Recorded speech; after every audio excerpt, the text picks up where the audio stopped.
This is Bruce Bishop for ChronicleT.com. We're back again this week with Tim Alcorn from AM930 WEOL. How you doing, Tim? I'm doing great. It is great to be in the television studios of Lorain County Community College as our tour continues throughout these weekly videos. We're in the Stocker Arts Center, but we are here in the television studios where the kids actually get hands-on experience. This is awesome. This is great. Thanks to Steve Sefcek, Ron Yance from Lorain County Community College for having us here. This is really cool. Yeah, I'm afraid Ron just spoiled us because we're never going to have lighting like this again unless we come back to this room. All right, Tim, let's get right to it here. You're so well known for your thoughtful picks and your accuracy, and I believe you had a 14-1 season or 14-1 week recently. Of weeks ago. Yeah. How'd you do last week, Tim? Well, last week I missed on 3, but I was thrilled. I was thrilled to miss out on all 3 ones that I got wrong last week. The 3 that I missed in the CT picket line, I had Shaker over Elyria, and what a win for the Elyria High Pioneers. They were down 20-0 in the second quarter of play. They're 0-5. They could have very easily thrown in the towel, but their outstanding quarterback, Dante Beckett, in fact, he was our Lorain County Community College player of the game, led a spirited comeback for Elyria High. They got their first win of the year. Congratulations to Sean Arno, his first win as the head coach of Elyria. A great 31-28 come-from-behind win over Shaker Heights. So I was thrilled that I got that one wrong. I picked against Elyria Catholic. I thought Parma would beat them. No, Panthers come up with a big win at home last Friday night when they knock off the Parma Redmen. They got a tremendous performance from Leighton Banjoff. Now, Leighton had announced earlier in the week that he was playing baseball at the University of Nebraska. He's a great baseball player, but he put together a tremendous performance on the gridiron last Friday night, so I was glad to get that one wrong, and that's a huge win for Elyria Catholic. They had lost 4 in a row. They were really reeling, but they came up with a big win on Friday night. And then I went with Oak Harbor against Vermilion at Oak Harbor. Vermilion came out, and in a defensive slugfest, they beat Oak Harbor 14-7. Vermilion gave up a touchdown on the very first drive of the ball game. Their defense shut them down after that, didn't give up a score, and their defense came up with a touchdown on a pick six. So I was glad to get Oak Harbor Vermilion wrong. I was glad to get EC and Parma wrong, and I was glad to get Elyria High and Shaker wrong. Congratulations to those 3 teams. Those were big wins. How about some of the other ones that you might have actually been right about last week?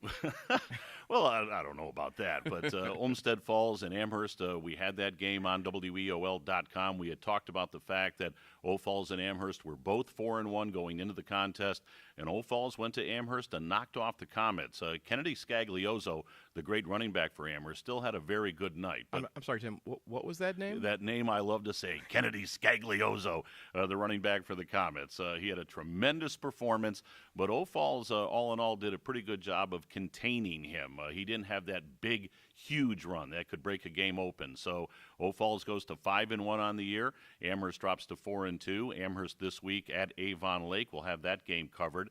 The game we had on WEOL radio last Friday night, boy, Lorain High is rolling. They're playing really good football. Titans took apart a pretty good Cleveland Heights team, 37-6, and so Lorain High goes to 5-1 on the year. A great win for Dave McFarland and his kids.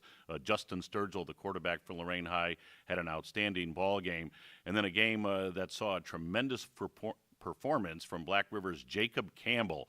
He ran roughshod against Keystone.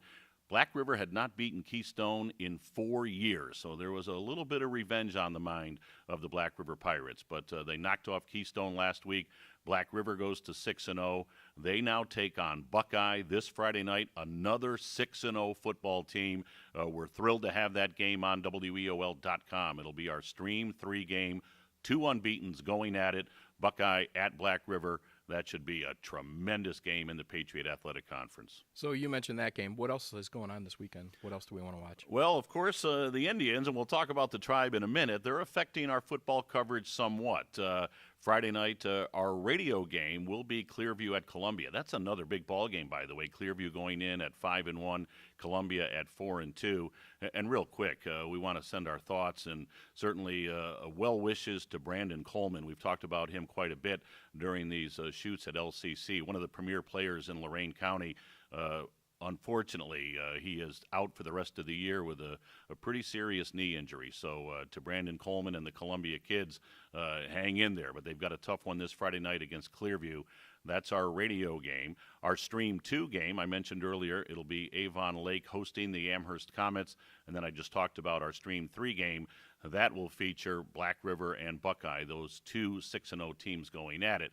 Now, how the Indians are affecting our coverage, the Indians game on Friday against the Yankees is slated for a 5:08 first pitch. So we will have the Indians on WEOL. We're proud to be an Indian station. So the Clearview-Columbia game will start on a stream. It will start on Stream 1 and on WEOL.com.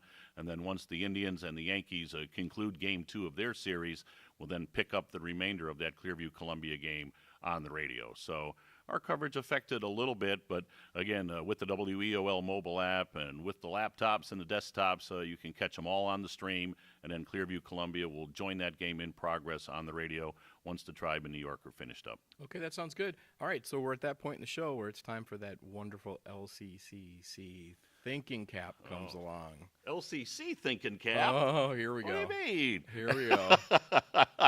I thought you were going to ask me for a prediction on the Tribe and the Yankees. Well, I guess I am. So, Tim, let's talk about a prediction for the Tribe and the Yankees. This is going to be a great series. I think New York comes in playing very good baseball. Obviously, they got hot in the month of September, as did the Indians. I mean, a 22-game winning streak from August through September. I'll go with the Tribe, though. I have to go with the Tribe, but I think this one's going the distance. I think it's a 5-game series. I think the Indians will win it in 5. I love what Tito has done with the pitching rotation to start Trevor Bauer in Game 1 and then have Corey Kluber for Game 2. And if there is a Game 5, which I think there will be, he'll be on his normal 4-day rest. So I'm going with the Indians in 5. All right. But you really want that LCC thinking cap? I think we do. Oh, man. See, I'm a man of many hats. Look at you. Get it, man? Yeah, many hats. I'm sorry I had to be part So what's of the this. LCC thinking cap question? Well, here it is. I don't have one for you. So that means you not only need to think of the answer, I want you to think of the question today. Well, we talked about two 6-0 teams going at it, Buckeye and Black River. The game in Northeast Ohio this week. Two teams out of the Patriot Athletic Conference that have great programs, playoff teams year after year. So it'll be in the CT picket line, but let's say I'll offer my pick right now on Buckeye and Black River. Boy, you could flip a coin. I know a couple of weeks ago I tossed the hat. I'll go with Black River at home, only because they're home, but it's going to be a great game. And maybe I'm wrong just like I was on those 3 games last week, but I'll go with Black River at home. All right. You feel good about that one? Well, hey, we can't go back and edit the tape, but I'll go with Black River by the slimmest of margins. It's going to be a great high school football game. You got it. All right, Tim. Well, listen, I hope you're right on a couple of your predictions this week, and I guess we'll talk next week. I really don't want to leave here. I like this is light. Awesome. Again, we've had our tour of Lorain County Community College throughout the weeks as far as these weekly videos. We've been at Campana. Last week we were over at Stocker Arts. This week, still in Stocker Arts, but in the TV production facility. You talk about a wonderful opportunity for kids in the area to get hands-on experience. This is a fully operational television studio. This is really cool. So again, thanks to Steve Sefcak, Ron Jansen, everybody here at LCC for having us here, and look forward to talking to you in Week 8 for next week in high school football, and go Tribe. All right, buddy. Have a good weekend. All right, Bruce, you too.